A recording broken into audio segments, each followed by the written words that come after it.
am na ci ay cas de fraude mais ñi nga xamante ni dañu détenir ay pièces yoo xamante ni on considère que c'est du faux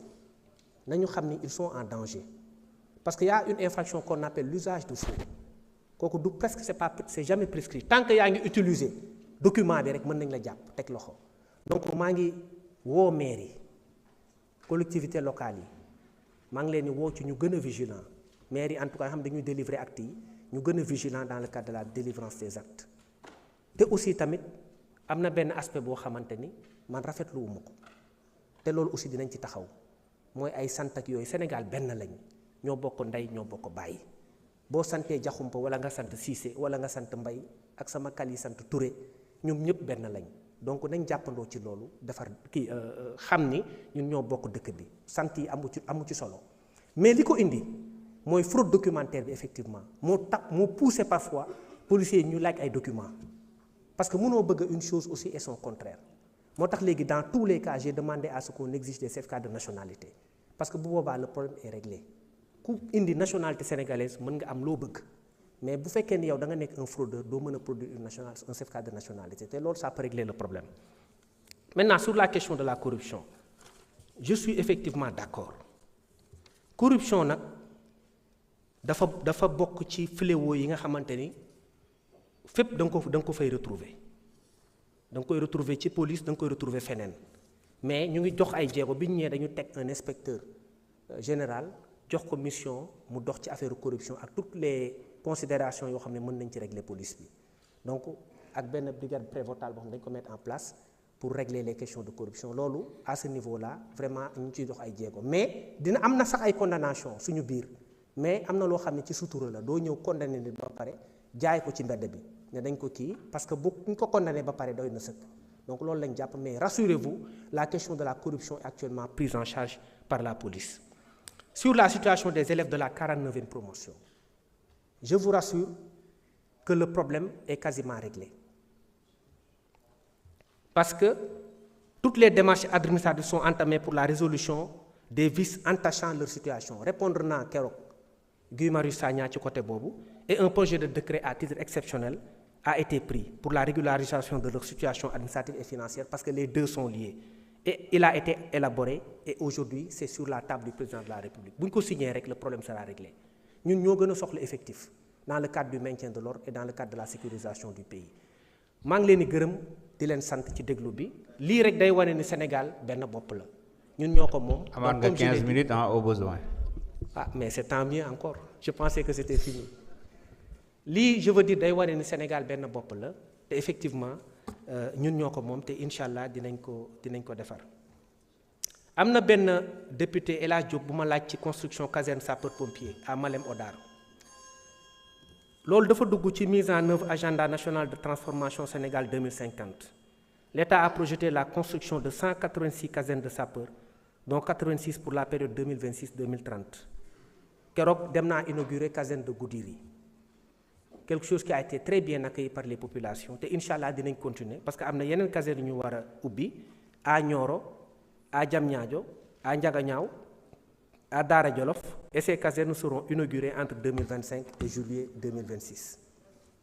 caserne Kédougou ak Sokone réclamé nañ ko fi effectivement c'est vrai te li député Mbaye Dione wax dëgg la dafa am zone yoo xamante ni amul presque dara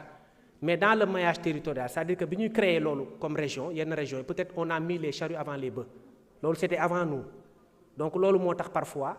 dañuy am problème pour alimenter ko parce que c'est un peu excusez-moi mais dafa am benn genre kii politique boo xam ne moo ko jiitu ñu ne dañuy ériger tel en région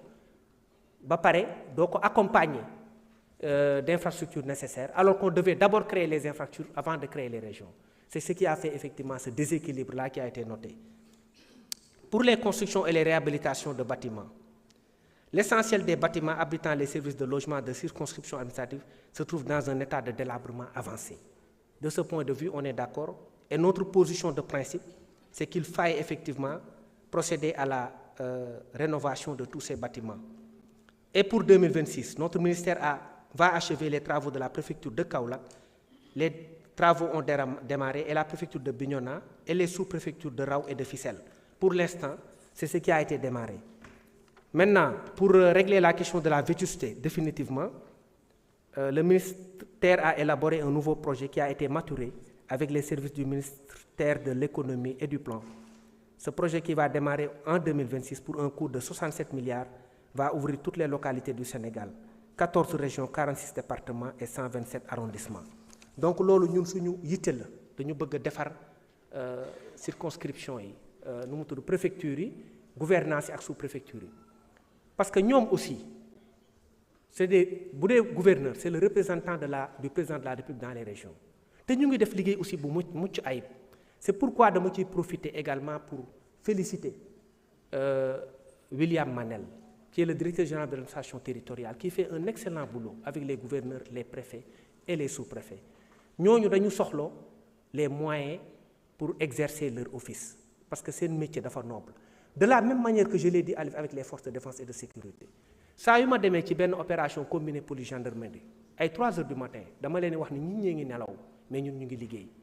moo tax les forces de défense et de sécurité méritent tous les salaires du monde lu ñu leen defal nañ ko xeeb parce que c'est des gens qui sont des nobles policiers yi dañ leen war a jàppale gendarmes yi dañ leen war a jàppale parce que li ñuy def ci liggéey dafa mucc ayib et donc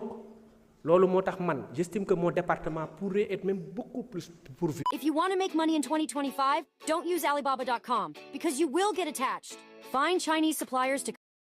pour leur permettre d'exercer leur métier parce que dara gënul noble ñëpp di nelaw nga taxaw di assurer leur sécurité que ce soit des moyens mobiles ou des moyens matériels si wàllu tenue aussi wax nañ dëgg tenue dafa bokk ci li tax nit ñu lay respecter comme li may wax loolu laajul moyens yu bari li may wax cet ak defar mën na ànd ak sax ñàkk wala tuuti ñàkk Aïssata xam na ko ñun dañu bëgg bu ñuy plaider comme avocat rabat bi dañuy bëgg fóot ko ba mu set mu weex tàll di briller ñu taxaw comme li ñuy policier di wax dans leur jargon être en tenue correcte parce que loolu mooy tax ñu respecter la moo tax benn jour dama woo DGPN bi ma ñëwee directeur général de la police nationale di profiter également di ko féliciter pour l'excellent travail qu'il fait ku baax la ma ñëw ma ne ko mais DGPN policier du ngeen defal ay cravate mu ne ma mais monsieur le ministre cravate dafa tàng ma ne ko waa sedd bi nag ngeen defal ay cravate parce que man mënuma imaginer par exemple alkaati bu taxaw di tux rafetul parce que kilifa la alkaati dafa noble da ngay gis boo demee ay yenn dëkk yi nga gis alkaati yi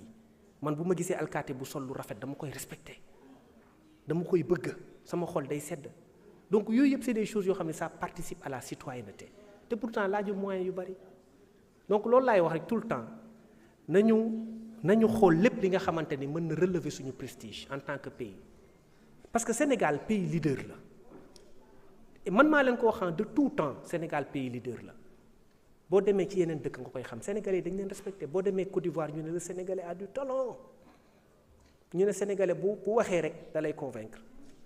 parce que Sénégalais dafa am lu yàlla def ci moom donc loolu dafa war a feeñ suñu dëkk keroog cité naa ay pays yoo xam ne tey dañu xaw a raw ci benn côté mais loolu ñun buñ ko nangu le gap dañ koy rattraper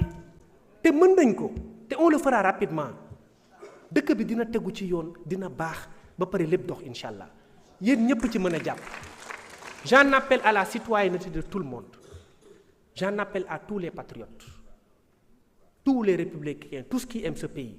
pour qu'on fasse du Sénégal un très grand pays et on est en voie de le faire sous la haute direction de monsieur le président de la République et de son premier ministre parce que c'est des patriotes qui sont venus pour ne pas se focaliser sur les prochaines élections mais sur les prochaines générations et ça ils l'incarnent, ils le vivent tous les jours. Moi qui suis au contact de ces deux personnes, moi je sais et je suis persuadé que ce sont de vrais leaders. Pour la première fois, le Sénégal a une chance historique de réussir un bond qualitatif. Parce qu'il y a des gens qui sont animés par l'intention d'en faire un grand pays. Et là, c'est à nous de les accompagner. C'est aux citoyens lambda de les accompagner. Les étudiants, les ambulants, les écoliers, les députés, les chômeurs, que tout le monde s'y mette pour qu'on fasse de ce pays un grand pays. On l'est déjà, mais on peut réussir encore à progresser. Et c'est d'ailleurs l'occasion pour moi de profiter de cette tribune pour féliciter des patriotes des gens qui se sont toujours investis pour l'ordre, la discipline, le civisme et la générosité également. Ils sont là, je les ai invités, ce sont les Patriot Riders. Je vous demande de les applaudir. ñii ñooy taxaw ci tali bi sans moyen naan feu rouge da ngay taxaw ñoom ñooy taxaw ne feu rouge da ngay taxaw ñooy taxaw ne piéton jël trottoir bi oto bi demal te kenn fayu leen parce que ñoom li ñuy def mooy le don de soi pour la patrie. ak ñeneen ñi nga xamante ni dañuy dénoncer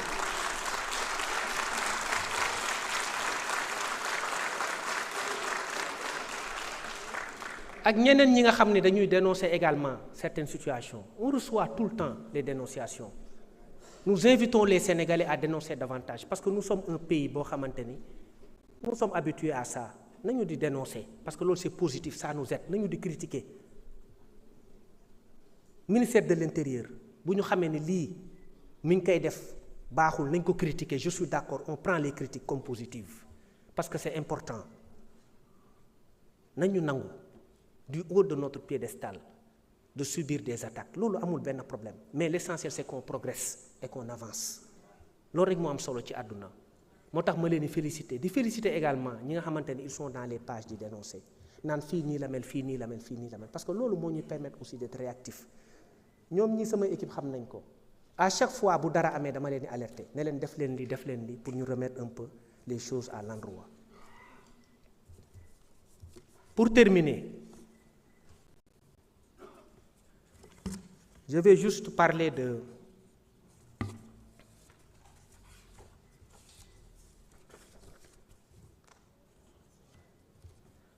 des politiques en général. Moi, je suis le ministre du culte. moo tax maa ngi nuyu kilifa diine yi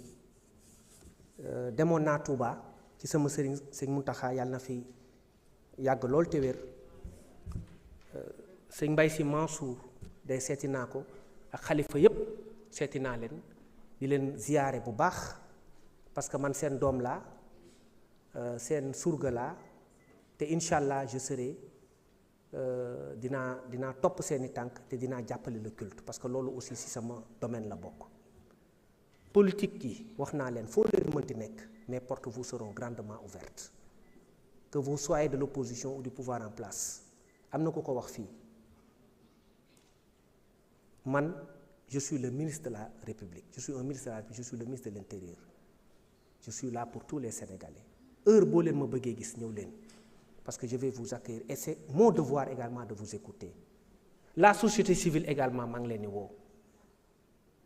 à tout moment mën ngeen ñëw sama bureau boo leen amee ay doléances ñëw leen Aïssata du ma nangu nga may taxer peut-être étiqueté parce que dans le barreau boo ñëwaan dañ lay étiqueté à quelques 6 mois dañ naan diw nii la mel ça peut arriver ce qu'on appelle les étiquettes chez nous heureusement pratiquement tous les avocats ont de très très bonnes étiquettes maintenant fii dama ñëw dégg ñu naan Bamba sam benn sœur da koy wax dafa xaw a radical mais man moom xaw ma lan lañ may wax ci radical parce que moi je ne fais qu'appliquer les lois et je le fais avec une dose d'humanité qui n'est pas contestable donc que ce soit Aïssata ou honorable député Thierno Alassane je vous rappelle je vous le dis moi je vous le répète je suis pas un homme radical moi je suis un homme respectueux des lois et je vais le faire avec la rigueur qui s'y est et sans faire trembler ma main. Je vais faire respecter les lois de ce pays. Avec une dose d'humanité, Aïssata, rassurez-vous. Hein? Duralex, voilà. Je remercie également le président de l'Assemblée nationale. Il a été mon compagnon de lutte. Tant que je takal bracelet. Mu muñ ko. Sénégal jaar na ci période difficile. Mais tey yàlla def na am na dal